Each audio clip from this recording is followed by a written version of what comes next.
ఓం సాయిరామ్.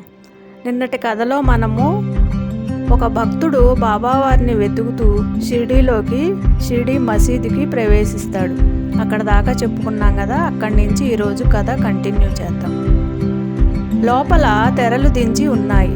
అచ్చట ఫకీరు స్నానం చేస్తున్నారు. ఆ భక్తుడు అంటున్నాడు, నేను తెర పైకెత్తి చూచాను. నన్ను అనుగ్రహించిన ఫకీరు ఆయన. నన్ను చూస్తూనే పట్టరాని కోపంతో ఆయన, ఇప్పటికే నా రక్తమాంసాలు పీక్కు తిన్నావు, ఎముకలు కూడా తినాలని వచ్చావట్రా అని ఒక ఇటుక విసిరారు. అది నా నొసట తగిలి నెత్తురు గారింది. మరుక్షణమే ప్రేమగా ఆయన, నిన్ను పూర్ణంగా అనుగ్రహించాను. భగవంతుని అనుగ్రహం నీకెప్పుడు ఉంటుంది. నిన్నందరూ దైవంగా కొలుస్తారు. ఇక నా వెంట తిరగవద్దు అన్నారు.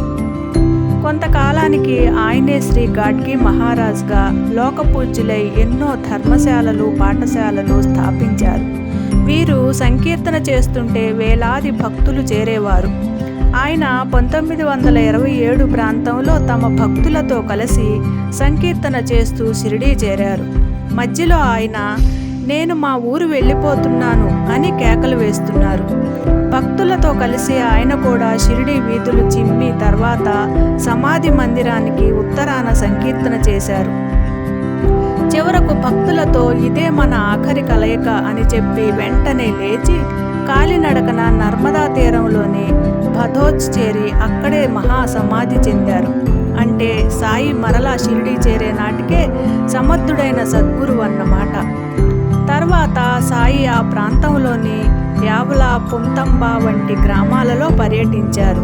ఆయన పుంతంబాలో శ్రీ గంగఖీర్ బాబా అనే సాధువును కలిశారు. వీరు మహనీయులు. నా వద్దకు రావడం ఏంటి? నేను కేవలం మేకలు కాచేవాణ్ణి. మీరు సింహాలను, ఏనుగులను శాసించగలరు అన్నారు గంగఖీర్.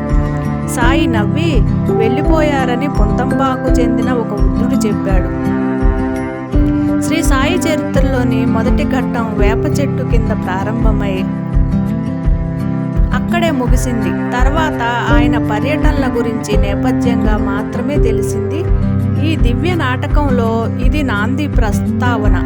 అసలు నాటకం మరలా వేరొక చోట ప్రారంభమవుతుంది. ఔరంగాబాద్ జిల్లాలోని పైఠాన్ ప్రాంతమంతా జ్ఞానేశ్వర మహారాజ్, జనార్దన స్వామి, ఏకనాథుడు, సమర్థ రామదాస స్వామి వంటి మహనీయుల సంచారం వలన ఎంతో పవిత్రమైంది. గోదావరి ఉపనది అయిన ఏలగంగా అచ్చటి ధూప్ఖేడా అనే గ్రామానికి ప్రదక్షిణం చేసి ముందుకు సాగుతుంది. దానికి అవతల ఒడ్డున ఒక మైదానము, మహావృక్షాలతో నిండిన ఒక తోపు ఉండేవి. ఆ గ్రామానికి చెందిన శ్రీమంతుడైన ముస్లిం చాంద్ పాటిల్ ఔరంగాబాద్ వెడుతుండగా ఒకసారి అతడి గుర్రం తప్పించుకొని పోయి 2 నెలలు ఎంత వెతికినా కనిపించలేదు. చివరికి అతడు దాని జీను మాత్రం భుజాన వేసుకొని ఇంటికి వస్తూ సిందోస్, బిందోస్ అనే జంట గ్రామాల వద్ద ఏలగంగ ఒడ్డుకు చేరాడు. అక్కడ ఒక మామిడి చెట్టు కింద వెర్రివాని వలె ఉన్న ఒక ఫకీరు కనిపించాడు. అతని చంకలో సట్కా వంటి జారు, జుబ్బా, తలపై టోపీ ఉన్నాయి. అతడు చిలీం సిద్ధం చేస్తూ చాంద్ పాటిల్ను చూచి తన చెంతకు పిలిచి నవ్వుతూ, ఈ జీను నీవు మోస్తున్నావేం అన్నారు. పాటిల్ తన గుర్రం సంగతి చెప్పగానే ఫకీరు, అది ఏటు ఒడ్డున ఉన్నది చూడమన్నారు. అతడు పోయి చూస్తే అతని గుర్రం అక్కడే మేస్తున్నది. అంతటితో ఆ ఫకీరు సామాన్యుడు కాడనుకొని గుర్రాన్ని తీసుకొని ఆయన వద్దకు వచ్చాడు.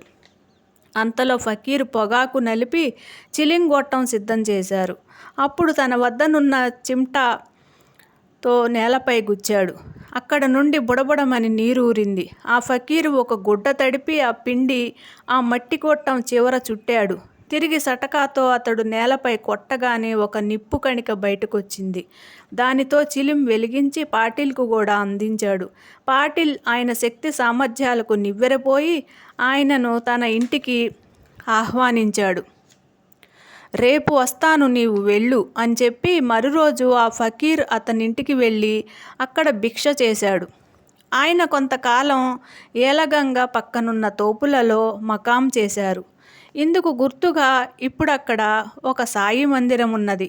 ఆయన ఆ ప్రాంతంలో తిరుగుతూ అప్పుడప్పుడు పాటిల్ను పలకరిస్తుండేవారు.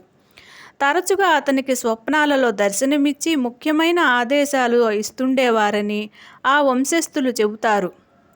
కొంతకాలానికి ఆయన పాటిల్ ప్రార్థన మన్నించి అతని మేనల్లుని వివాహానికి పెళ్లివారితో కలిసి ఎద్దుబండిలో షిరిడీ చేరారు. బండ్లన్నీ షిరిడీ పొలిమేరలలోని ఖండోబా ఆలయం వద్ద మర్రిచెట్టు కింద పొలాలలో ఆగాయి. అందరితో పాటు ఫకీరు కూడా బండి దిగుతుంటే చూచి ఖండోబా ఆలయ పూజారి మహల్సాపతి ఆదరంగా "యా సాయి" అంటే